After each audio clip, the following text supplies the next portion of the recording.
everybody, to the Fretboard Journal podcast. I am your host, Jason Verlinde, the founder and editor of the Fretboard Journal magazine. If you've never seen the Fretboard Journal, it's a coffee table book disguised as a magazine filled with interviews and profiles and oral histories and features on guitar culture and things that you probably have never read about anywhere else. There are plenty of guitar articles you've read umpteen times. We try to chase down stories you've never seen before, interview an eclectic array of artists and builders, and really paint a broader picture of the uniqueness of this thing that we all obsess over. And speaking of unique, today's podcast guest is Scott Tsai, the proprietor and founder of probably the newest vintage instrument store in America, Queen's Vintage Guitar. It's a vintage guitar store with a real community focus based in Philadelphia. Now, I've known Scott for many years. He worked for Retrofret for a long while. That is when I first got to know him. He's also attended our fretboard summits in Chicago. It's been great to get to know him a little further.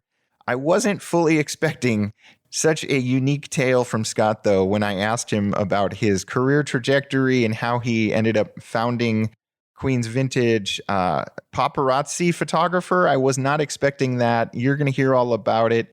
I know that's a very short tale for Scott to tell, but I love how every time I interview somebody, they say, oh, my story's not that interesting. I've led a pretty boring life. And then the minute you start asking them a few questions, you discover nobody's led a boring life. Everybody's got a pretty fascinating tale, and pretty much anyone in this music world, including many of you out there, have led an interesting life, and that's what got you to this place and where we are at today. So our 54th issue of the Fretboard Journal is about to hit mailboxes around the world. Our printer has been packaging them up and mailing them as quickly as possible. I don't think anyone's mailbox has seen it yet.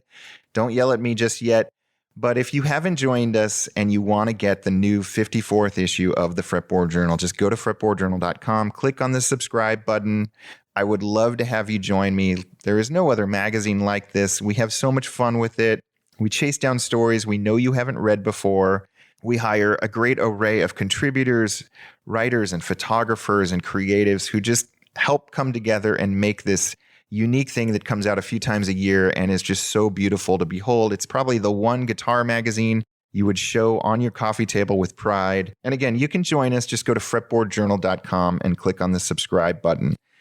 So the other big news around these parts is the 2024 Fretboard Summit. This is our conference for anyone who loves the podcast, anybody who loves the Fretboard Journal, anybody who loves just learning about music, learning about the craft of guitar. Maybe you're interested in buying your next dream guitar, or maybe you just love hanging out with inspiring people. It takes place August 23rd to 25th at Chicago's Old Town School of Folk Music. And the reason fretboardsummit.org hasn't been updated with a 2024 schedule is because we have so many people coming to the summit this year, former podcast guests, former Fretboard Journal subjects, many of our contributors, a who's who of people in the gear industry. And I am trying to figure out how I can make a schedule that will allow someone who is just into vintage acoustics to have a fun-filled day where they can go and meet like-minded people and learn from some of the best in the business, or pedal people, or whatever. It's a staggering task. So I'm just going to rattle off some names that are on my personal spreadsheet. These are confirmed people coming to the Fretboard Summit. I'm not going to name all of them because that would take forever and we'd never get around to this week's podcast.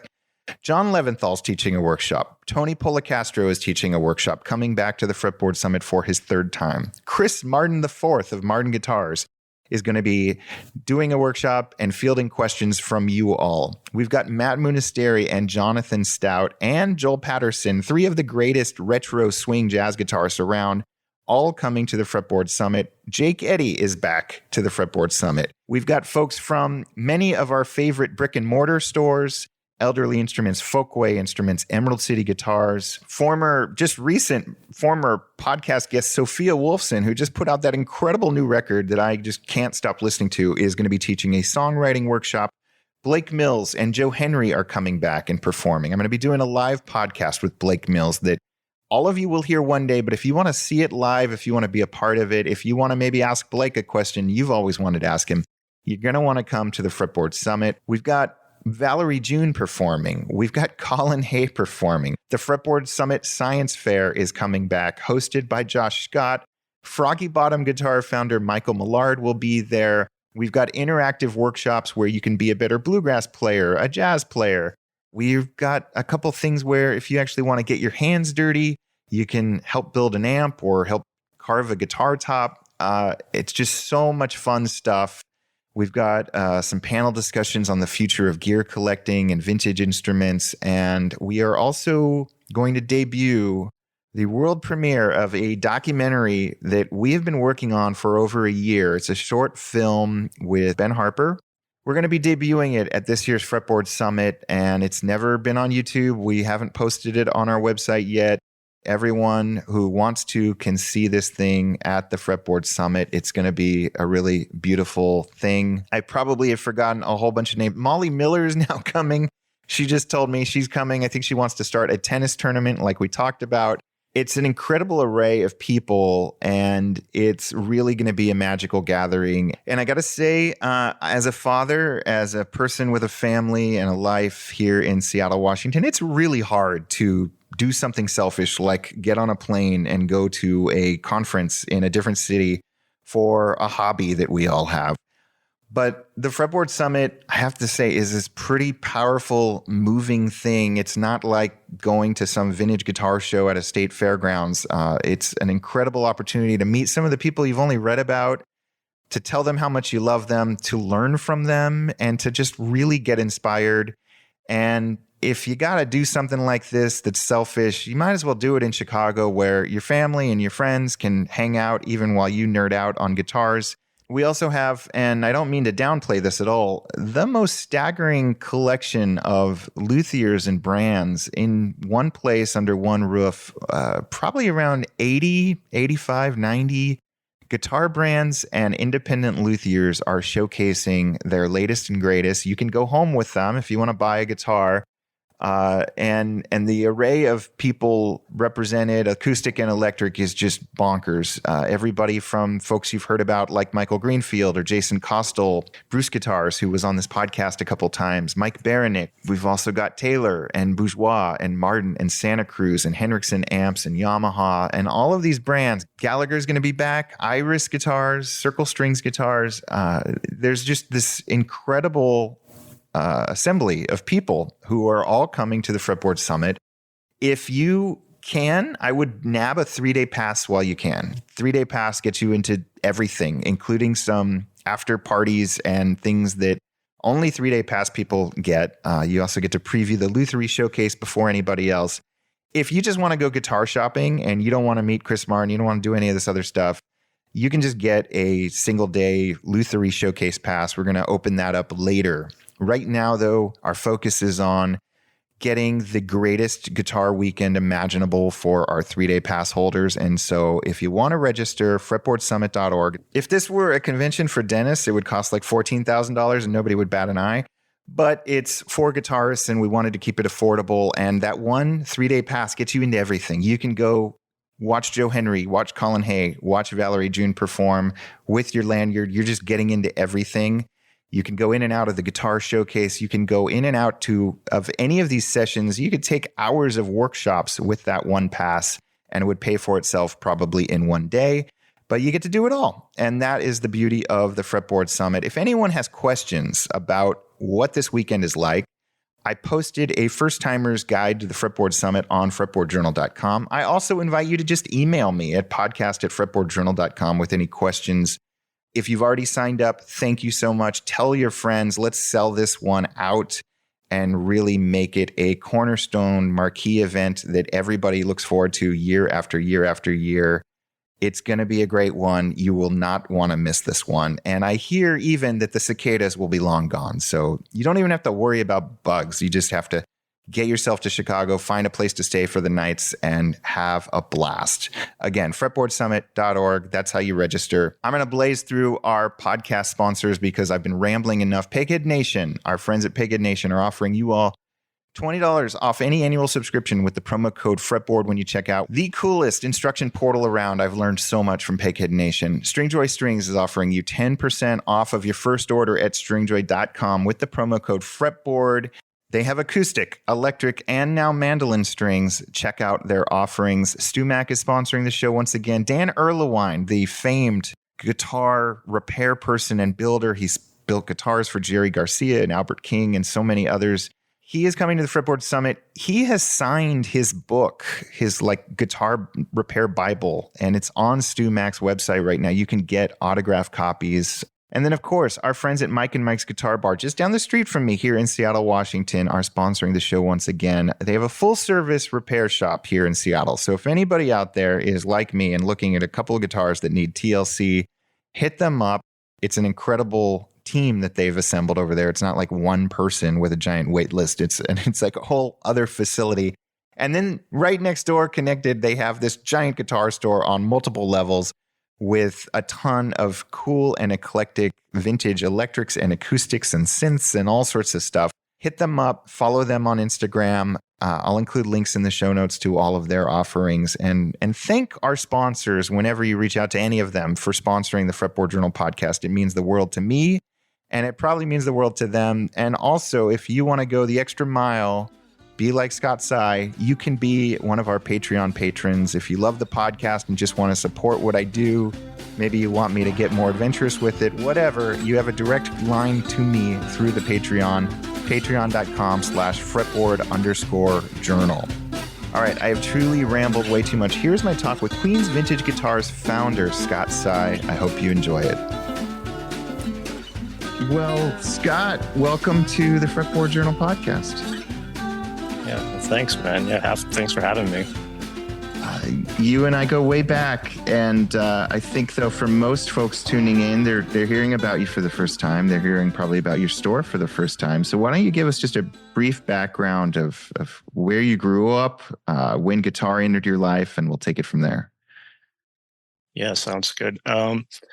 Yeah, I mean, I grew up in New York City and also, North Jersey area. So just kind of the general tri-state area. I feel like I got into guitar in like a very typical way for, a lot of high school kids from North Jersey. I think I was watching MTV2 or something, and then the Ataris came on and they were playing like Boys of Summer, the Don Henley cover.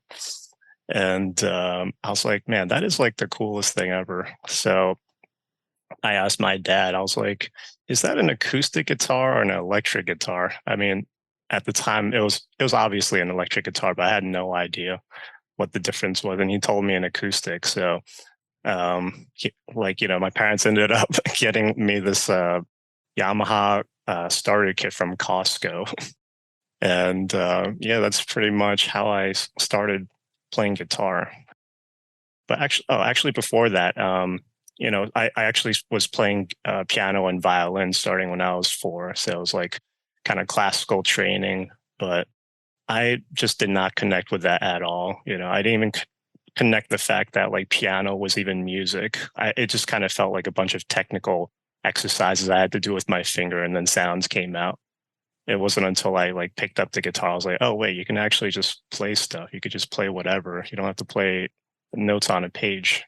Yeah, and then how did you make the leap from Costco Yamaha to vintage instruments?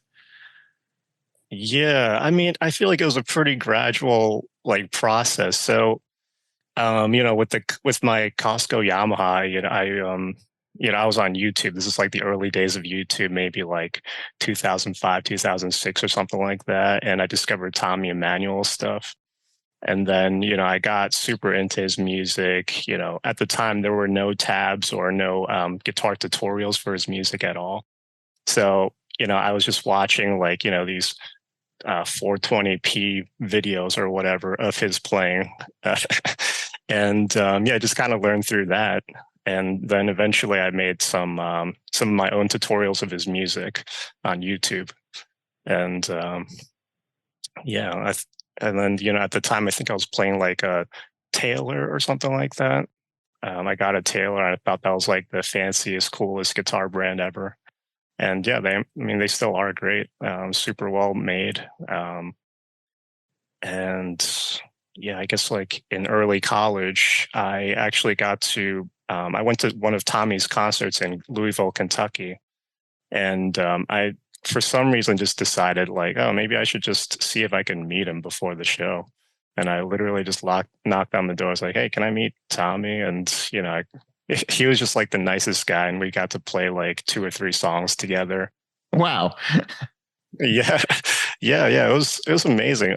Just imagine that you're the super famous guitar player, and some kid just knocks on your door, and you just play like songs with him, and like show him show him like parts that he's doing wrong. It's just like unbelievable. Uh, yeah. So after I played with him that time, he actually invited me to perform on stage with him when he came to New York. It was I still say that's kind of like the highlight of my life, just getting to meet Tommy and getting to play with him and stuff.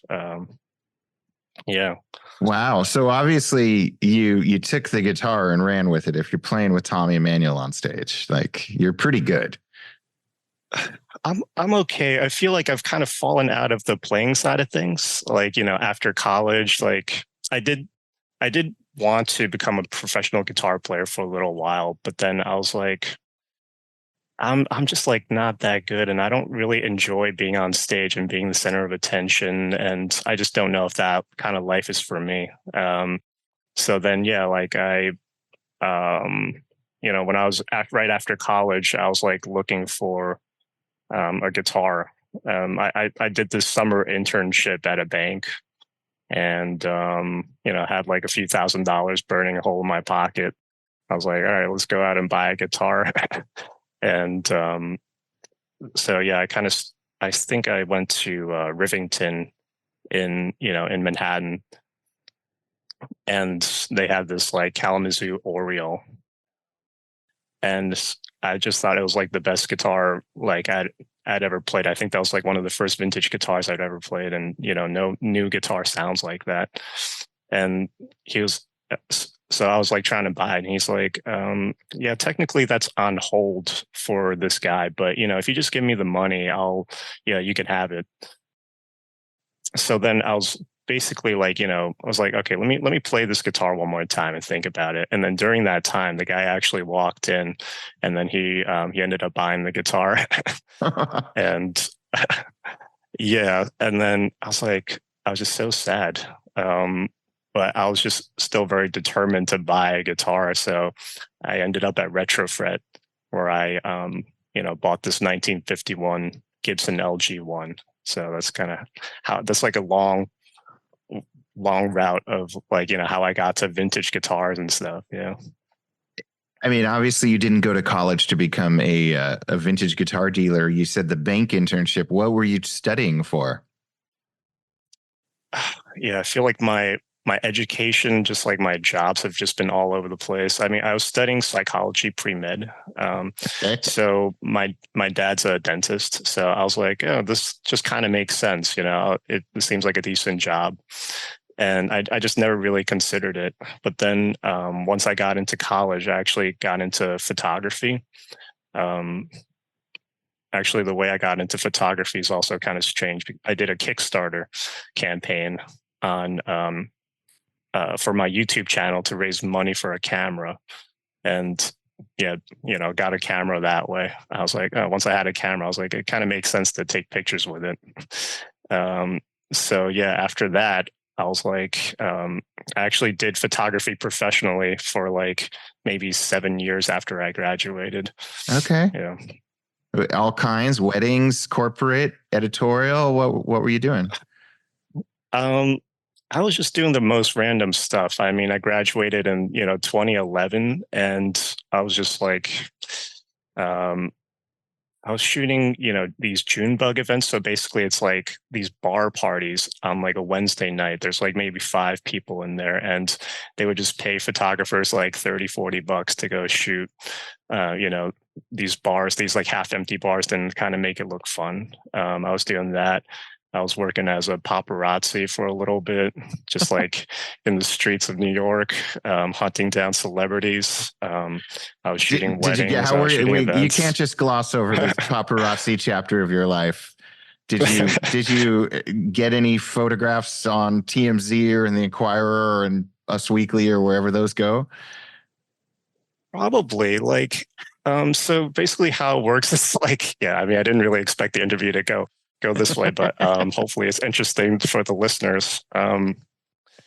Yeah, I'm not really sure exactly where they're published, but basically you upload you're out for the whole day, just like looking for celebrities. And then at the end of the day, you upload your photos onto this platform basically. And then, agencies like magazines or whatever will buy the pictures and, use them. But I don't, I don't know if like you could see who buys them.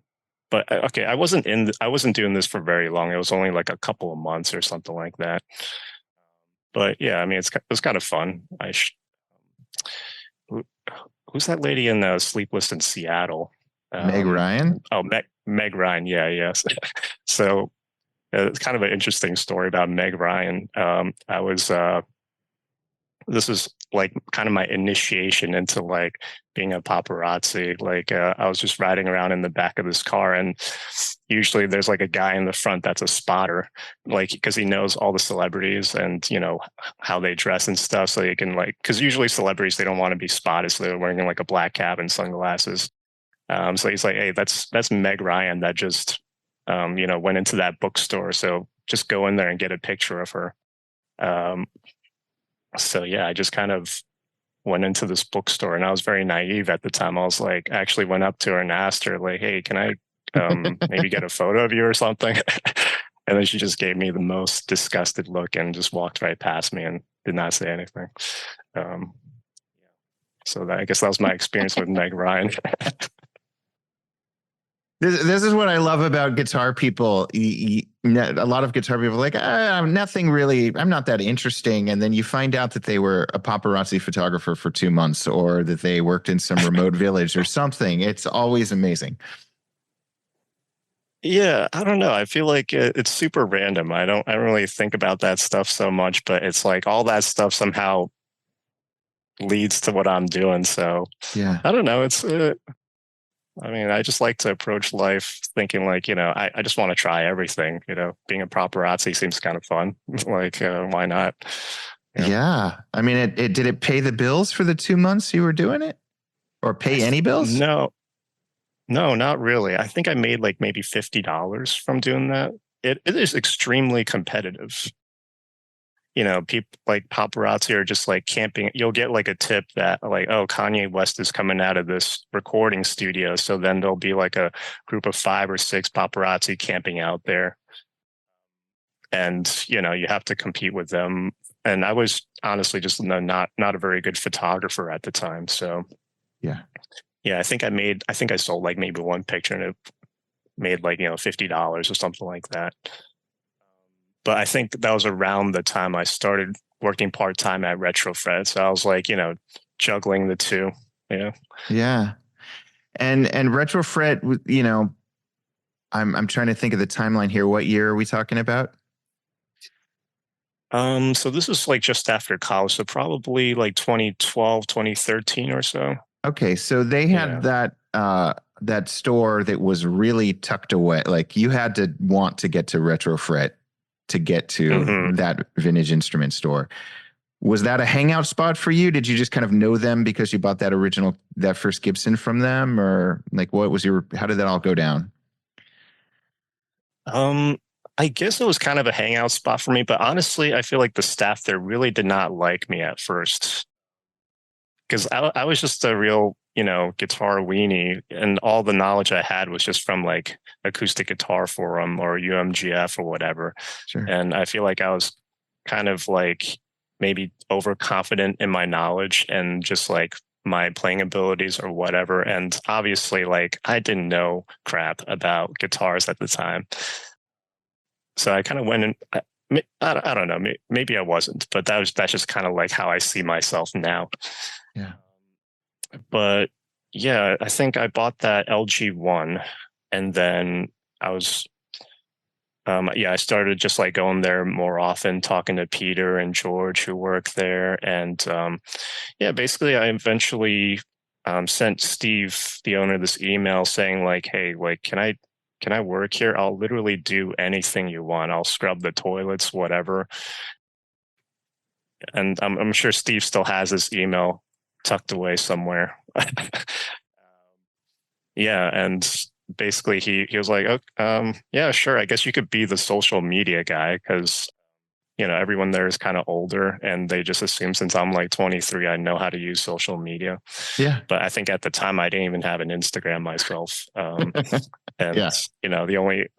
I think they just hired me because like I had a YouTube channel, and I had like some followers on there. So I started doing their social media, basically started their Instagram page, YouTube, all that stuff. Yeah.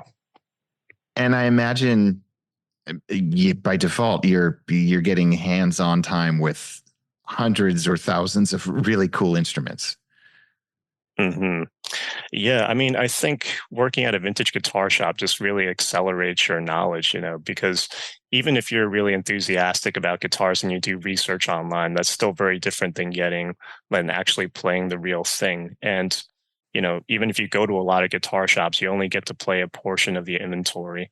Whereas, if you work at a shop like Retrofret, they're constantly getting in like amazing guitars every single day, just like, and yeah, at the time, at the Butler Street space, everyone kind of worked in this tiny office, and I could just turn around and ask Peter's like, "Hey, what's this? What's going on with the bridge here? What's this tailpiece? What are these pickups like?"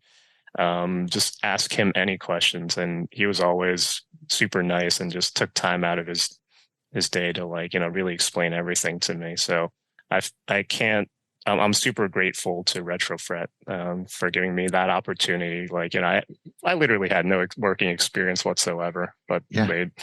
they just decided to hire me for some reason. And in addition to being able to play and touch these guitars, did you at all think about working on them or lutherie, or not really? Yeah, so I was actually managing the repair shop for a long time there. So yeah, I started out doing social media, and then eventually doing some stuff, sales on the floor, and then the previous repair shop manager, Osei, left, and I basically ended up taking over his job. So I was like overseeing a lot of the repairs, and I redid their whole repair system basically, where it kind of blew my mind, like how simple things were. People would come in and we would write on a piece of paper what this guitar needed, and it would be like not worked on, pending, and done. And then these three clips, and obviously these pieces of paper would go loose all the time. So I found some like system, like some project management system, to like organize all that stuff. But I think that's one of my main regrets, like from working at Retrofit, is that I didn't really get so much hands-on experience working on guitars. But I did do a neck reset one time on one of my own Epiphone Broadways. Jason, who worked there, he said he would just, talk me through the whole process. And, basically every time I, made a chisel mark or any like, I had to like just run it by him just to make absolutely sure that I was like doing it correctly. But actually, it came out okay. I think I overset the neck a little bit. So then I had to get Mark, the other repair guy, to undo my work. And, but the fitting itself, the dovetail fit was pretty good. I mean, for a non-guitar repair person, being that sounds like being like, we'll walk you through how to land this plane. Like it sounds daunting. Yeah, that's pretty much that's pretty much what it felt like. I've never even held a chisel before at the time. Like I didn't know how a chisel worked. It was kind of embarrassing. Yeah, but yeah, it was a big jump going from like, just some basic setups to like doing a neck reset. Yeah, kind of wish I did more of that stuff. And you were at Retrofret for how many years? I think it was 5 or 6 years. Yeah. Yeah. Yeah. I imagine, especially at a store like that, you're seeing this constant flow of really cool and ultra rare instruments. I imagine start to develop your own personal taste in terms of like, well, one day I'm gonna own this Lion and Healy mandola, or you get fixated on things that maybe a mere mortal Mm. guitar collector would never even know about. Did that happen while you were there? Yeah, definitely. I mean, that's pretty much how I got into the Epiphones. So Peter has a 1933 Epiphone Deluxe. So for context, like the Epiphone Deluxe is kind of like the Epiphone equivalent of the L5. It's like their 16-inch L5. And, I heard him play it. I was like, holy crap, this is like the best sounding guitar I've ever heard. So, I kind of went down that Epiphone rabbit hole. Yeah, I started at, I didn't have that much money at the time. So then I started, my first Epiphone was like this 1933 Zenith, which I still have now. I think I traded a Guild Starfire 3 with plus $300 for it. So I feel like it was an okay deal. Yeah, and then eventually ended up buying my own Epiphone Deluxe. Yeah, I mean, I guess like what I learned from guitar stores is that like guitar collectors are almost very narrow-minded. The further away from a D28, the less desirable it is, the further away from a 59 Les Paul. So that kind of leaves a lot of room for other collectors. There's just so much cool stuff out there. So that's kind of like the focus of my store. It's like, yeah, I mean, D28s are cool, and I wouldn't mind having one in the shop, but I'm trying to stock the stuff that's like a little under the radar. That's cheaper, more affordable, but equally good quality and just way cooler, in my opinion. Yeah. I want to talk about how you launched your store and why, but before we get to that, let's talk a little bit more about this Epiphone thing, because this world fascinates me. And how many Epiphone archtops? I know you have like a bunch now, right? Yeah. So my focus is Epiphone master builds from 1931 to 35-ish.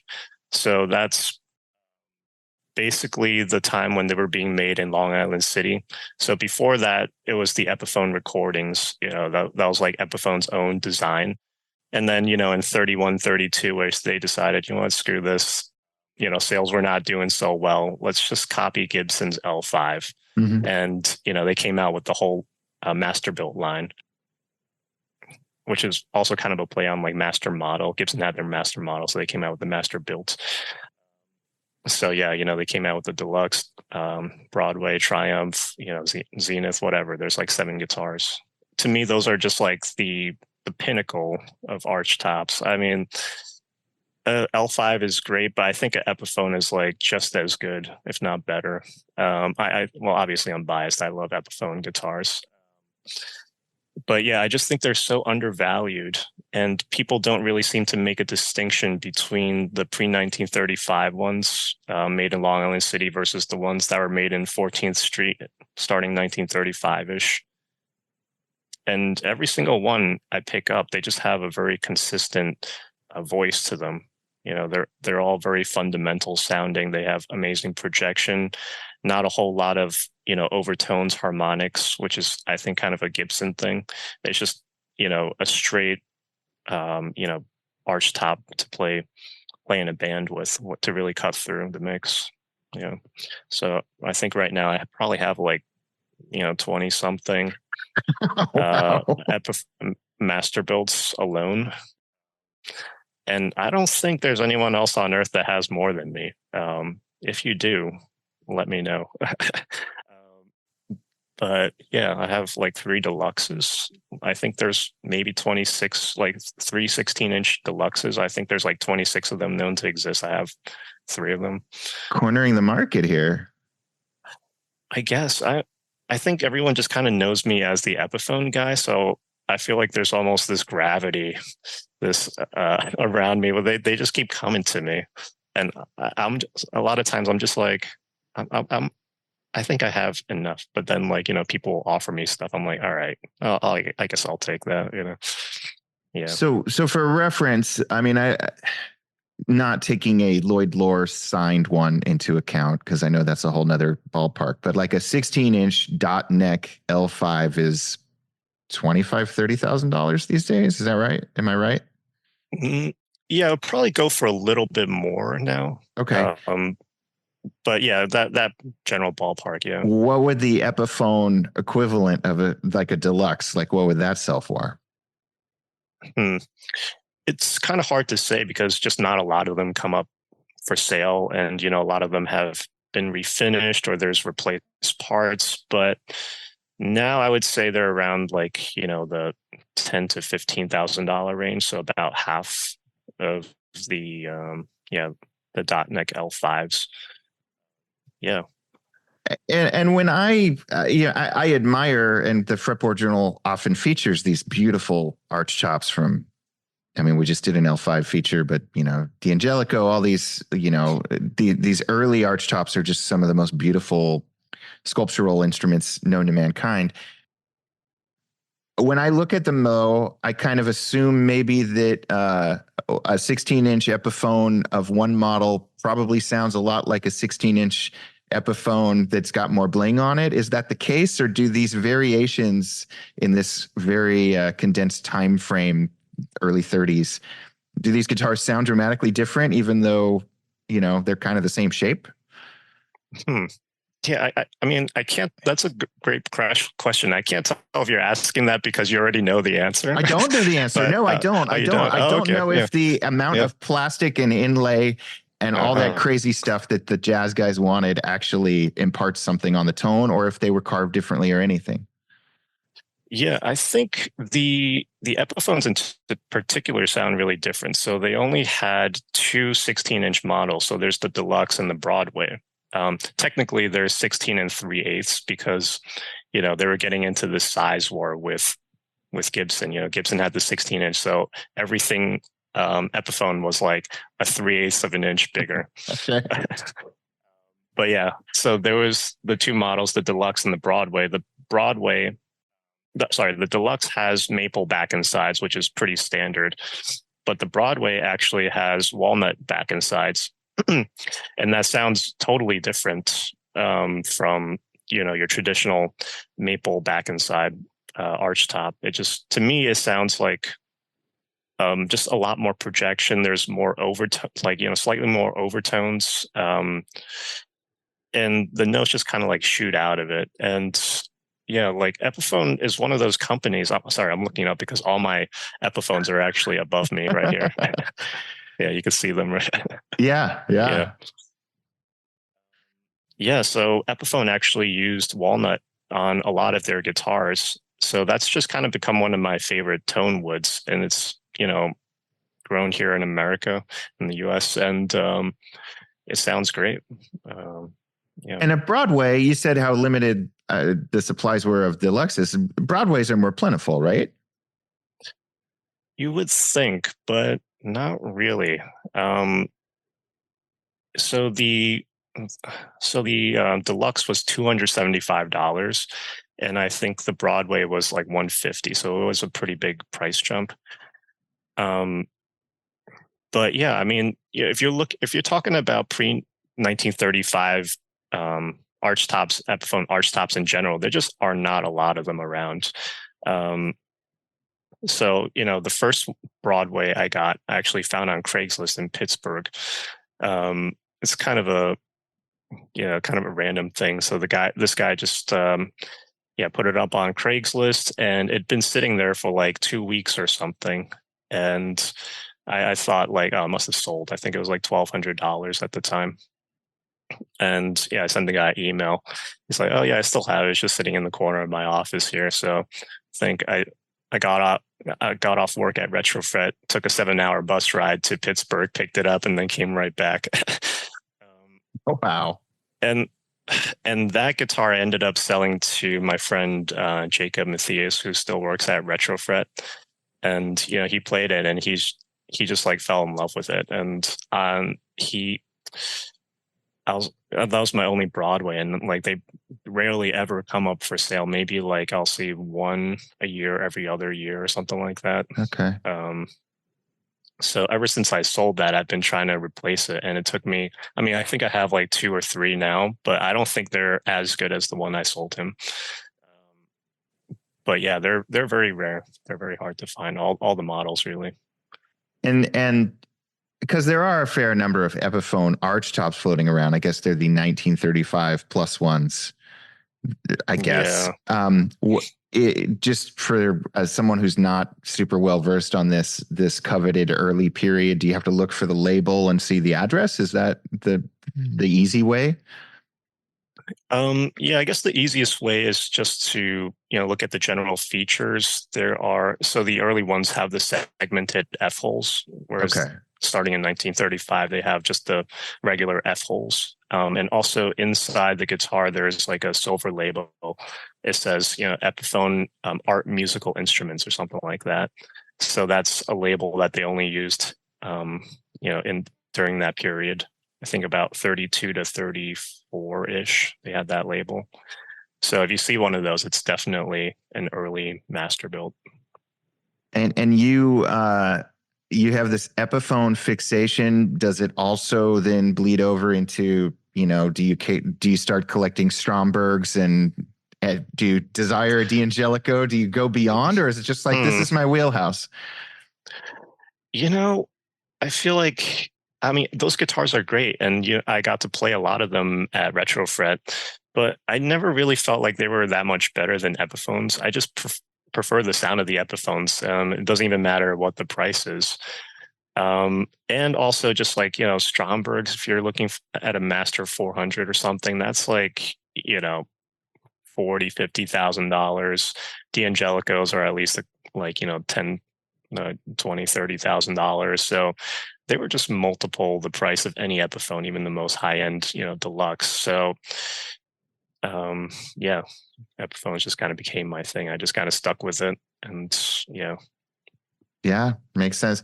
As somebody who's played a whole bunch of archtops over the decades, like, do archtops wear out ever or get overplayed? Are they just like flat tops where, the more played in they are, generally speaking, they open up and they sound better? I think they totally sound better and open up. If anything, the construction kind of makes a lot more sense than a flat top, because I think it's a more stable construction. With the flat top, you have, it's just a bridge mounted onto the top, and you got the string tension. So there's always, some sort of bellying, some weird things happening with the bridge. Warping, cracks under the bridge. But with the arch top, the pressure is being pushed down, and as long as the top is braced solidly, you're not going to have any issues. At most, it's like just the typical neck reset or refret just from play wear. But yeah, I feel like there's actually fewer things that can go wrong with an arch top.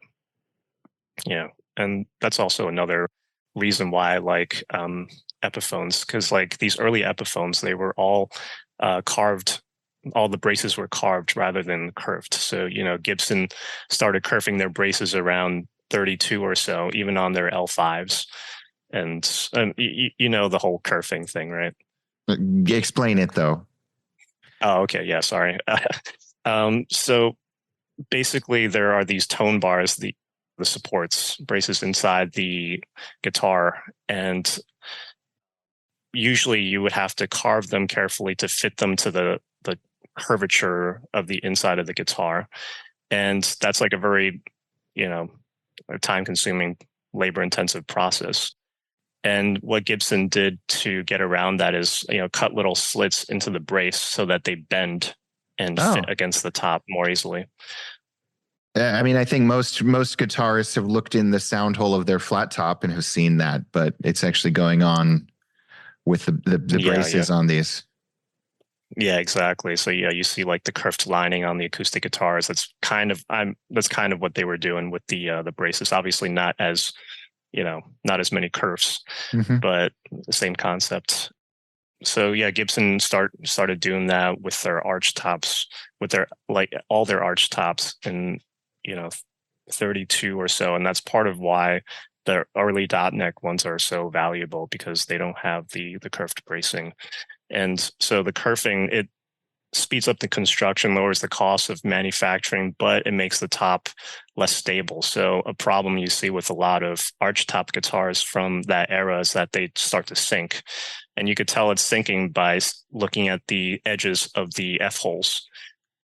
The center part will get pushed down while the side will stay raised.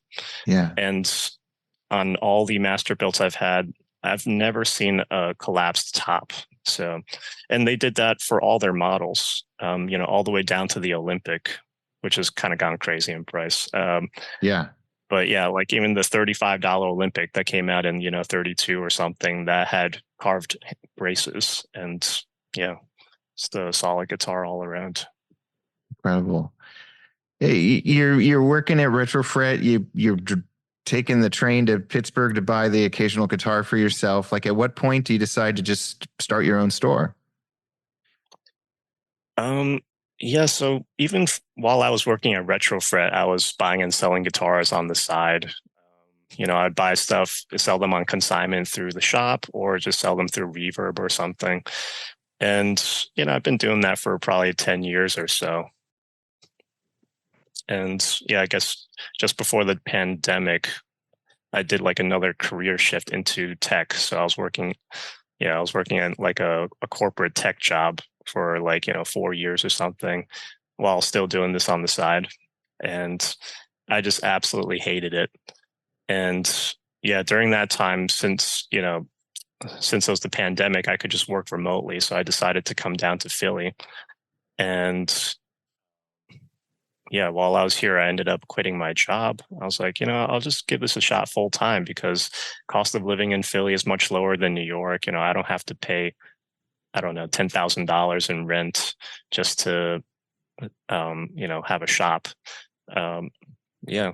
So I was like, this is a pretty low cost, like low risk way of getting into, owning a guitar shop. So why not try it? Yeah, it was also just kind of getting awkward having people come over to my house to try instruments. So like, people would see stuff on my website. And because I think the photography is pretty nice, they think it's like a legit shop. And then, they just walk into my living room and are trying stuff on my couch. So it just, it felt really unprofessional. So I was like, all right, I'll just rent a space and, have it be a official thing. I was going to ask about that. Queen's Vintage, named for what? Yeah, so I grew up in Queens, New York. So, Okay. I mean, to be honest, there was not a whole lot of thought behind the name because that was just that was the name I was using on my reverb shop. I think I was like, okay, I guess I'll just continue using this, and it kind of works out because there's a neighborhood here called Queen Village. So, Queens, New York, Queen Village. It just kind of carries over. Yeah, I mean, I wanted to ask you about why, knowing all that you know and the inner workings of how vintage guitars are bought and sold, like why a brick and mortar storefront in 2024? But I guess you explained it. People were coming to your house, and that's can get awkward. Yeah, totally. And I just feel like there's just an experience that you can't get online. From a guitar store, right? So like you can do all the research you want. You could research for months looking at all these specs, years of a guitar that you want to buy. And then you walk into a guitar shop and you play something else and you just fall in love with it, and this happens all the time at my shop. This guy came in the other day, last week. He saw this 1950s LG2 on my website. He's like, yeah, that's the one. As long as it plays fine, I'm going to take it. So okay. And then while he was here, he's like, hey, what's that like? Martin on the side over there, and it's like a 1953, 018. He picked it up. He's like, oh man, this is the one. And he came back 3-4 times again just to make sure that he wasn't dreaming, and and yeah, he ended up buying it. So sometimes you have all these like preconceived ideas of what your perfect guitar is in your head, but then, it just takes one strum to like dispel all of that. And I think that's just like the magic of a guitar shop. Yeah. That's just kind of how relationships are too. Like you think you have this whole checklist of what you want in a person. You meet someone, it's like, wow, okay, yeah, this is it. And I mean, same thing with my own guitar. It's like a 1965 Eldorado, and on paper, it's not a very collectible guitar. It's like the mid 60s. I mean, if you want, I could like explain how I got this guitar. Yeah, please do. Yeah, I mean, this Yeah. is a guitar I Okay. think most of our listeners wouldn't be familiar with, so go for it. Yeah, so this is a Epiphone Eldorado. It's made in the Kalamazoo factory. So at the time, Gibson had bought out Epiphone, and they were making both lines in the Kalamazoo factory. So it's essentially a Epiphone version of the Southern Jumbo. So yeah, actually, this guitar was previously owned by Steve Jordan, and the drummer. Yeah. Um, yeah, so it's kind of random. I don't know why he had this guitar, but basically he brought it into Retrofret. This is like while I was still working there, and he sold it to the shop for I think $900 or something. And Jason, took it had an adjustable.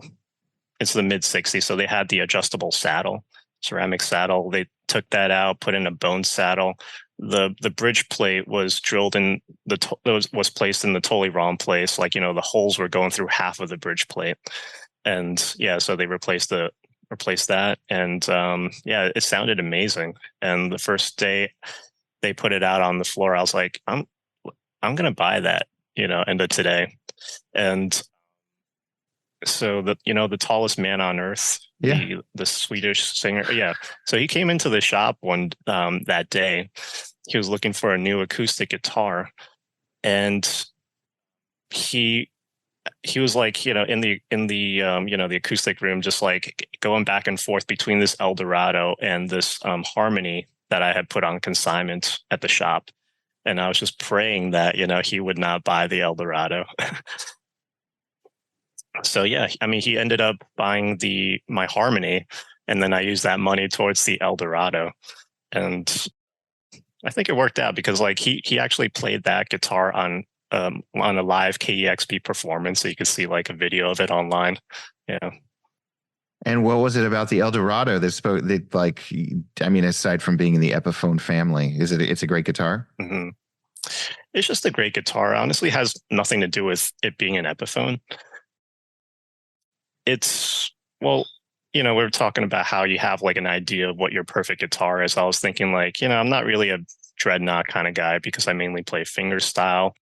And, I would prefer a wider nut, 1 11/16 or something like that. I would like to have Adirondack top, but I just played it and it just sounds amazing. It's the quintessential Gibson Americana sound. Like anything you play on it just sounds like straight from a record. And yeah, I don't know, just the perfect Gibson. Yeah. Sorry, I'm going to ask you to like give us all a history lesson, but you describing these early Epiphones and how limited their production numbers were. Why did Gibson bother buying Epiphone? So Epi Stathopoulos actually died. I think in during the war or something. I think 1945 or something like that, maybe 47. And yeah, before that, Epiphone and Gibson were neck and neck, competitors. But after he died, the company just slowly went downhill, and they ended up, selling out to Gibson. And one of the stipulations was that Epi's photo would be hung next to, Gibson's photo in the factory. And I think they did that for a little while until probably 68 or something. And obviously production went over to Korea and Japan. And they wanted the Epiphone brand to be equals to Gibson. And And obviously, now that is not the case. Whenever people think about Epiphone, they think, oh, this is like a cheap version of a Gibson, right? One of my first guitars, actually my first electric guitar was an Epiphone Les Paul. And, I only bought that because I couldn't afford a Gibson Les Paul. And yeah, so I mean, Gibson really tore down the Epiphone name over time. Yes, they started out in the same factory. Eventually production went over to Korea or Japan, and yeah, it just became their cheap import line. Yeah. I love the stipulation with the corporate takeover that the photo of Epi has to be there, but it's pretty amazing. Yeah, that is pretty cool. I mean, I'd be curious to go to the Gibson factory and see if it's actually there. Yeah. Some ancestor gets a lawyer, makes Gibson put it back up. Your store today, you have this beautiful website. You're obviously tech savvy. You're younger than a lot of vintage guitar dealers as well. How are you getting the word out about it? Besides this podcast, like how are you building out your customer base? How are you finding these guitars too? Getting the word out. I'm still kind of working on that just because I've only been here for about 6 months. So I'm still very new, but pretty much just word of mouth. The first month or two was pretty slow. It was just kind of all online sales. I would still say 95% of my sales are online. But yeah, local musicians would just tell each other, it's like, hey, there's this like cool shop. And I also try to make it more inviting to beginner guitar players or like people that want to get into vintage guitars, because I feel like it is kind of intimidating. So I set up this little library, and I have a whole series of your magazines out there for people to read. I have my own collection of guitar reference books. So yeah, I have a nice sofa out there and bar tables where people could like look out onto South Philly. And yeah, people will just come in and browse and read a few pages of the fretboard journal and poke their head in. I'm trying to make it like feel very organic. I don't want to like push too much with the Instagram, Facebook marketing or whatever. And honestly, like it's more of a problem selling guitars than buying guitars. So I'm not too concerned about just like getting the word out and just like, walk in traffic or whatever. I think in the vintage guitar world, if you have something good, like people are going to find it and they're going to buy it. And yeah, so I'm not too concerned about that part. You've got a showroom. Is it appointment only every day or just some days? Yeah, so I'm by appointment because it's literally just me in here. And right now it's Wednesday to Sunday, but I keep it pretty loose. I'll just be in my shop anyways. So like every once in a while, people will just walk in. So I guess I should explain. Like my shop is located in this old technical high school in South Philadelphia called the Bach Building. I guess some developers bought it and made it into a bunch of like studio spaces, like co-working spaces, just like maker spaces. And it's an amazing like community. And it's just a cool place for people that people want to go anyways. So there's a, cafe downstairs. There's like 2 like James Beard Award winning bakeries in the building. Wow. There's a bar on the rooftop. There's an Italian restaurant, like a great Italian restaurant on the rooftop.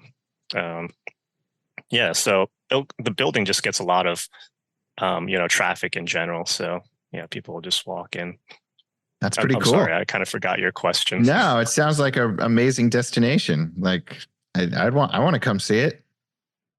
Yeah, totally. Yeah, if you're ever in Philly, you should totally stop by. What one of the things that I kind of observed just going through your website that's unique to you, in addition to just a very eclectic array of instruments, is maybe unlike Retrofret and unlike some of these hardcore vintage stores, you also have a handful of like new and contemporary boutique makers. Is that just your personal where you go? Like, are they just personal favorites?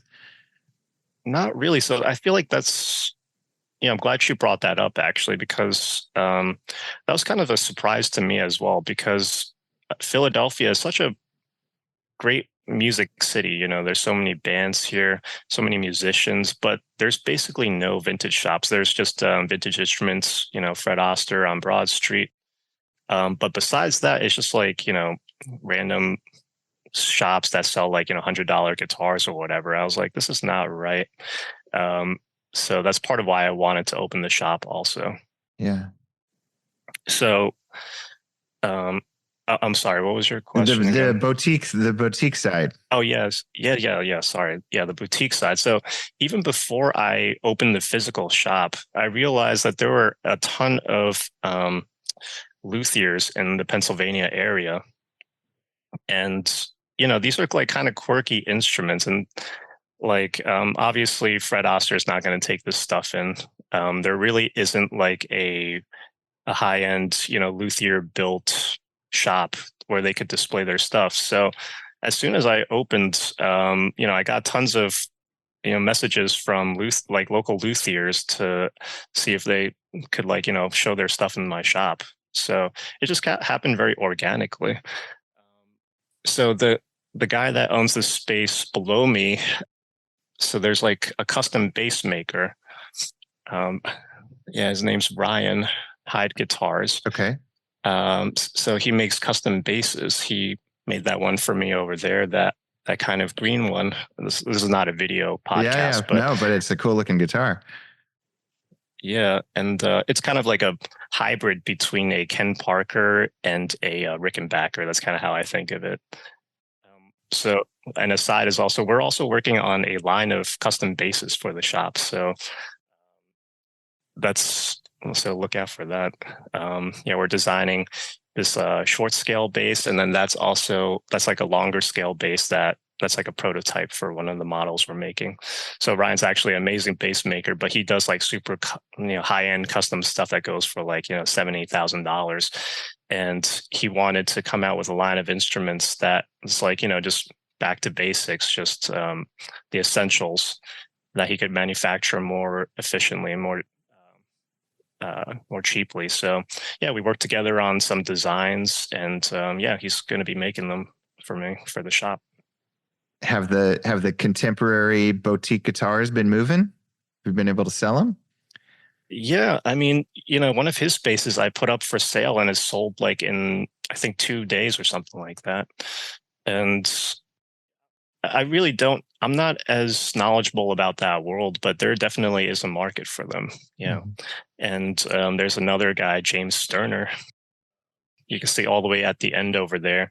It's kind of like an airline looking guitar. And he also has a purple bass over there. Mm-hmm. He's based in Fishtown, another great builder. It's the purple bass he built himself. And he has a line of international instruments, which he designs, gets manufactured in China. And then when they send them back, he does additional setup work, upgrades the electronics, and it's under $1,000, and it's just a great instrument.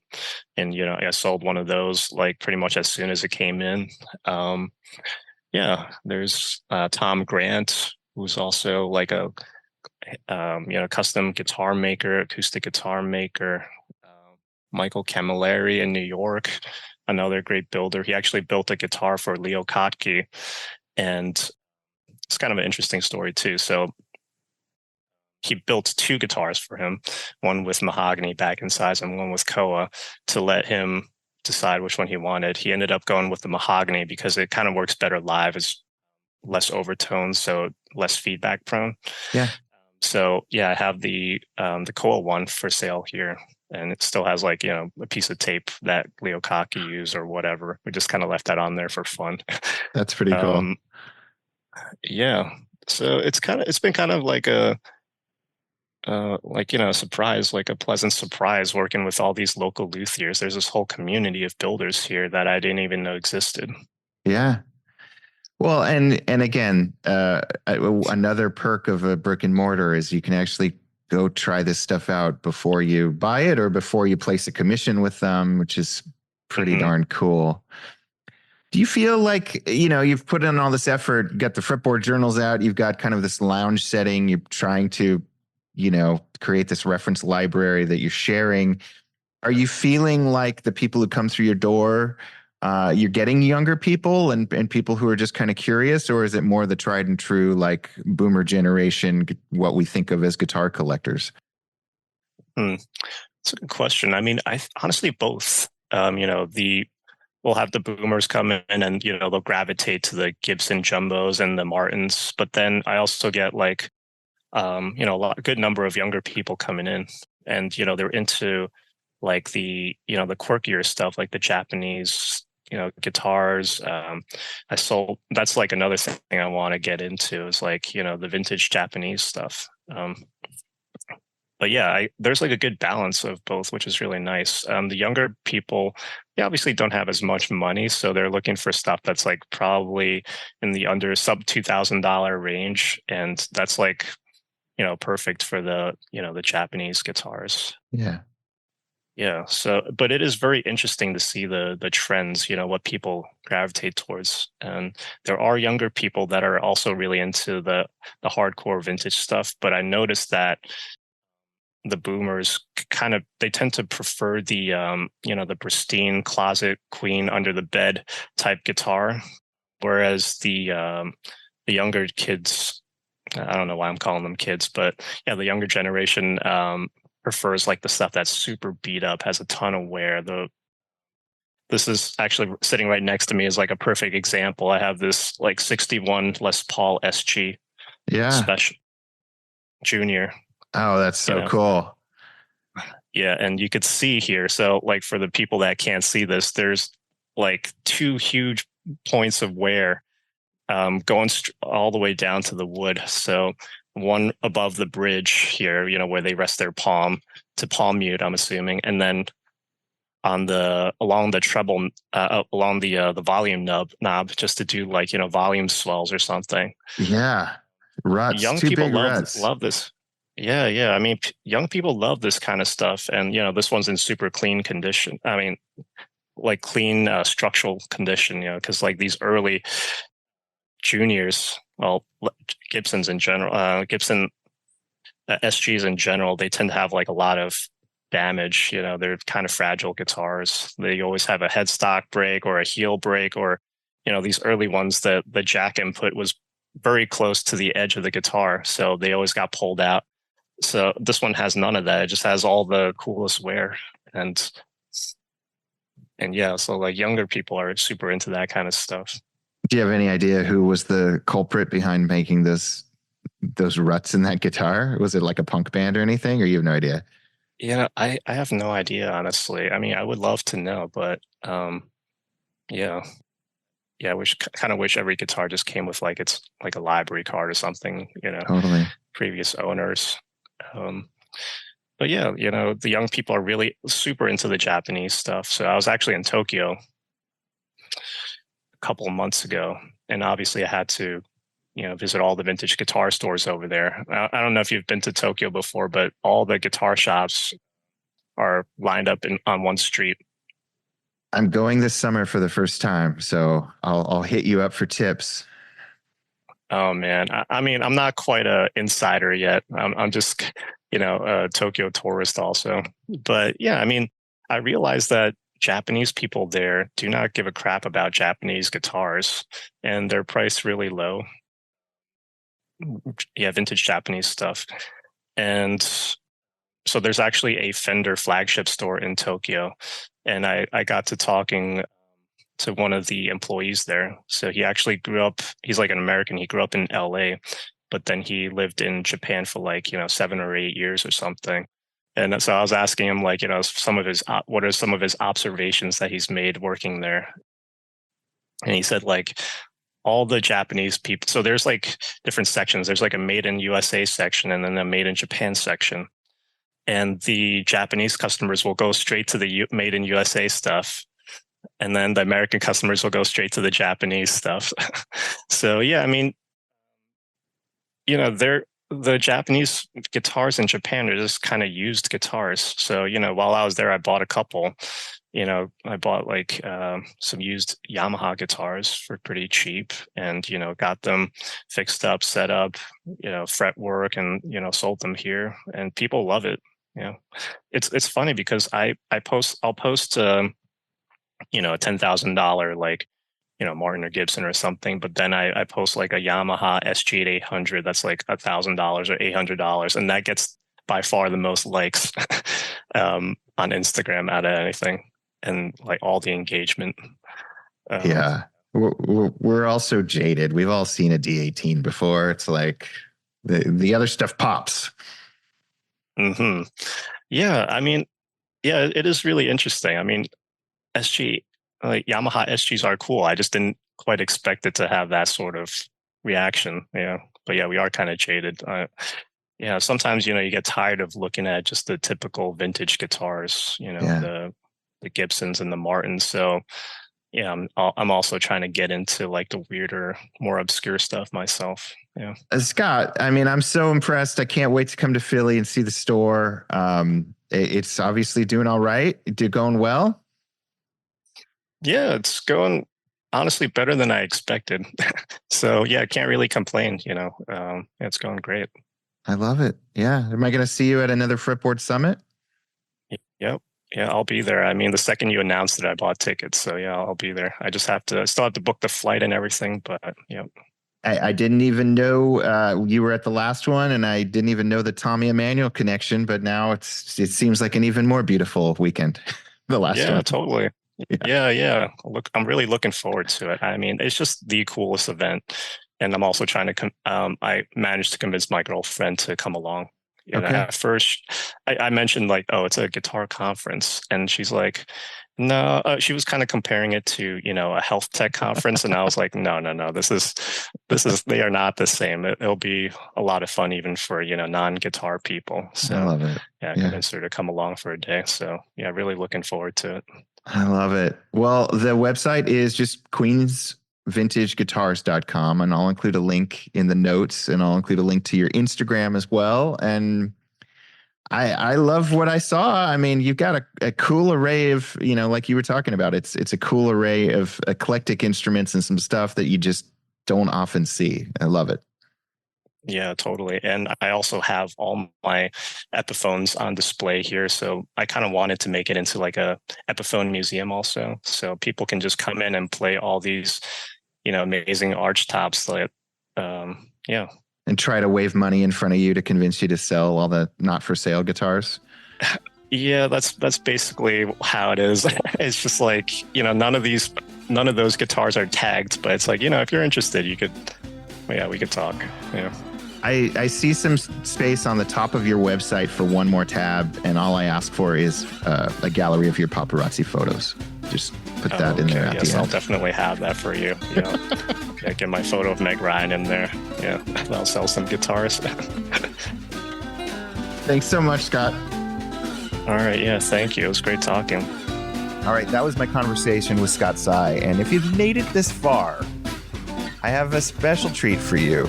Go over to our Instagram right now for the Fretboard Journal. I've posted one of Scott's paparazzi photos with Meg Ryan trying to buy a book with some guy, future vintage guitar store proprietor, bothering her, trying to take her photo. I put it on our Instagram post about this podcast. That's all for you. Thanks as always for tuning in. We have more great episodes coming. Stay tuned.